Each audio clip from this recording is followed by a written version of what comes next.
ఇంకో చిన్న విషయం మీతో షేర్ చేద్దాం అనుకుంటున్నాను. ఆ చిన్న విషయం ఏంటంటే హ్మ్, నా గుండు గురించి ఎందుకు మాట్లాడుతున్నాను అనుకుంటున్నారా?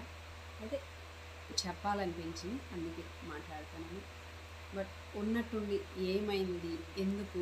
గుండె ఎందుకు చేయించుకున్నావు? వద్దు, అసలు బాగోదు, ఎందుకు ఇప్పుడు నీ గుండు చేయించుకోవాలనిపిస్తుంది, రీజన్ ఏంటి, వద్దొద్దు, అయ్యో గుండులో చూడలేము, ఇలాంటివి కూడా వచ్చాయి. అయితే నేనేమంటానంటే, ఎవరు ఏం చెప్పినా, ఎవరు ఎలా అనుకున్నా, ఎవరు ఎలా చూసినా, అయితే మై ఒపీనియన్ ఏంటంటే, నేను అంటే మనం ఎప్పుడూ చెప్పుకుంటూనే ఉంటాం, మాటల్లో చెప్పేది కాదు కదండి. మాటలు కేవలం మాటలు చెప్పేసి వదిలేసేది కాదు కదా. అంటే కనపడే దేహమే కాదు కదా నేను. దేహంలో ఉన్నాను. ఈ దేహం అనేది నాకు వాహనం అయినప్పటికీ నేను ఇదే కాదు కదా నేను.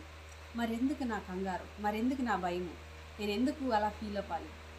జుట్టే కదండి, అసలు జుట్టే కదా, జుట్టు గురించి ఎందుకు అంతలా ఆలోచించాలి?